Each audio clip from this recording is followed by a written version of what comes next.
Hello everyone and welcome to the MotoGP 2016, whatever you want to call it, results, blah blah blah, blah blah blah blah. So, today Well, we're on about the MotoGP Day 1, 2 and 3 testing and their overall results.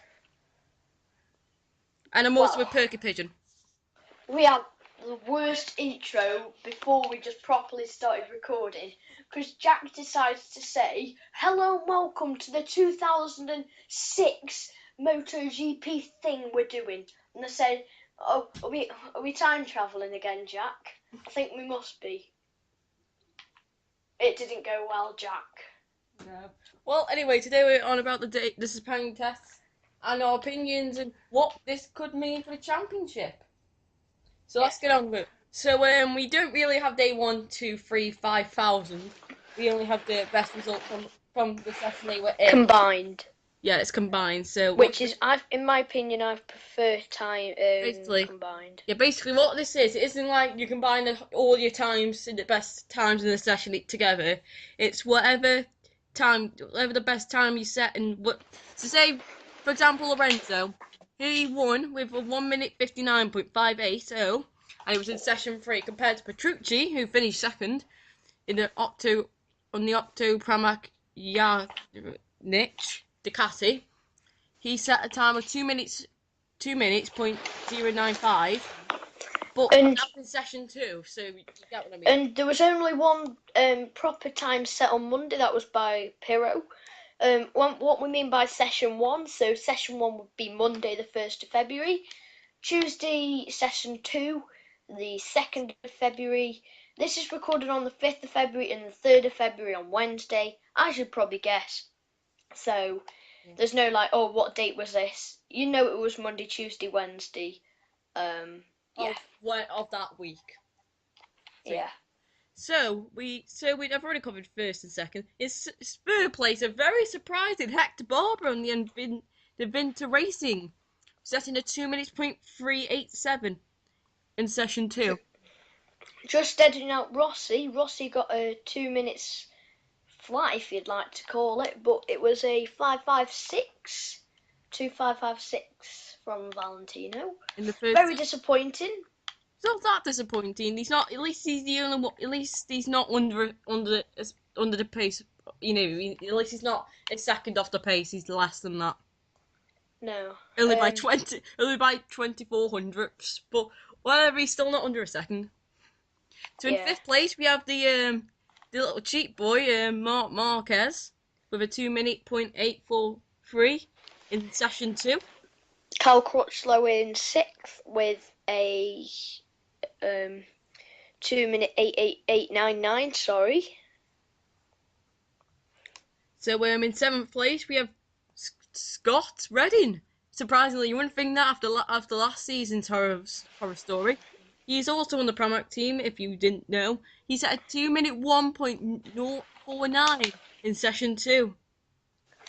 Andrea Iannone down in 8th. He set a 2:01.052. Sadly, in my opinion, this is a really bad idea, but Casey Stoner is finally back in MotoGP after his horrendous accident in Suzuka. But if you didn't know that, he had a massive crash in Suzuka when he, like 8 hour. The throttle stayed open on his Honda and he broke his leg very badly. But anyway, he's back on the Ducati. It's been his first. No one likes him. You did when you first watched GP. Yeah, but that's because I didn't know he hated Rossi. He didn't hate Rossi. He was just a rival of Rossi. But anyway, Mona, as I like to call him, set a 2 minute 0.070. Jack, we need to cut you off there because we don't want to talk about Casey Stoner. Anyway, in 10th position, Bradley Smith with a 2:01.107. In 11th, Danny Pedrosa, with a 2 minute 1.161 in session 3. Very surprising. Maverick Vinales in 12th with a 2:01.244. Alicia Spargaro finished in 13th with a 2 minute 1.623 in session 3. Yoni Hernandez in 14th with a 2:01.644. Andrea Dovizioso, God, what's all the way down in 15th 15th, lads. With a 2 minute 1.675. That is shocking. That's dreadful. Anyway, Polo Espargaro, 16th with a 2:01.870. And then we have in 17th, the one and only rookie this year, which is Tito Rabat on the Mark VDS Honda, who set a 2-minute 2.328, which is in session 2, which is not bad for the rookie this year. And if you didn't watch the last episode, down in the description, we were talking about like if he breaks his back and paralyzes himself in the Qatari race, the first race of the season, he is guaranteed Rookie of the Year. Which is good.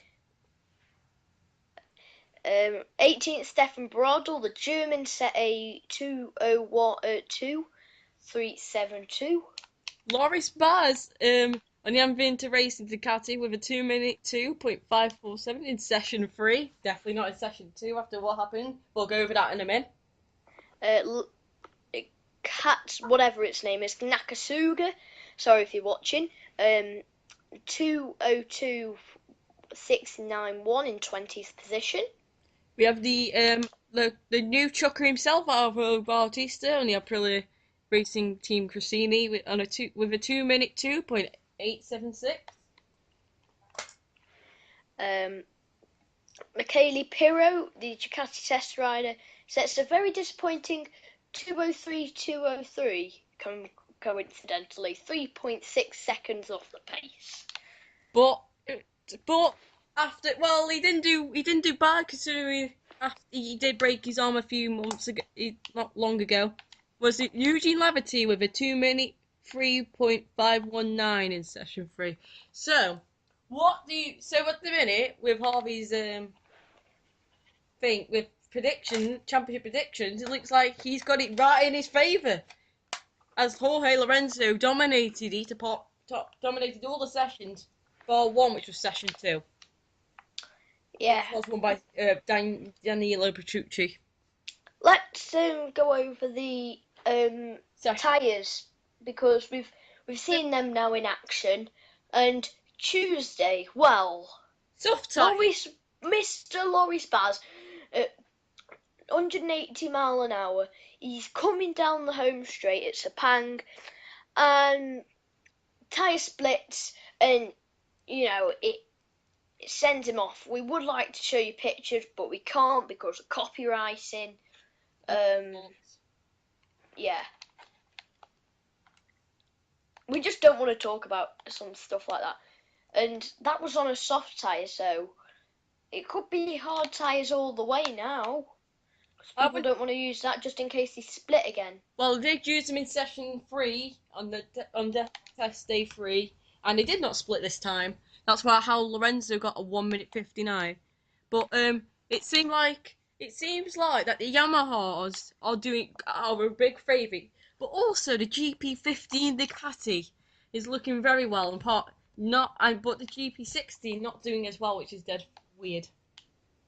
Yeah, I'm a bit confused about that, because you'd expect the GP16 to have all the better parts and all the new electronics, but it's kind of come a shock to not just us, but to the whole MotoGP community that last year's bike is bettering the 2016 bike, which is it would be weird if about Ducati now think, damn, why couldn't the rules have changed last year? Because then we could have probably won a race. I'd say if Rossi and Lorenzo both crash in a race, which is not, I don't think Rossi will crash in a race unless something goes wrong. But yeah, I can generally see a Ducati winning a race. I generally can. Yeah, but I think it'd be Iannone or Petrucci. So anyway, that's been pretty much it. In the background, you probably would have seen a race around Sepang. Yeah, it's me of Rossi on a 500. So yeah. So if we got anything, the next time MotoGP will be racing around the track will be in Qatar on March the 20th, no, March the 18th on a And Friday. and that will be the next video on March the 19th with our predictions and qualifying. So, Um, so we might do like one in between if we hear any like sort of news. if there's like news that Casey's getting a full-time ride, then we'll probably just make a video where we just boo for 5 minutes. But anyway, that is that. Yeah, guys. So it's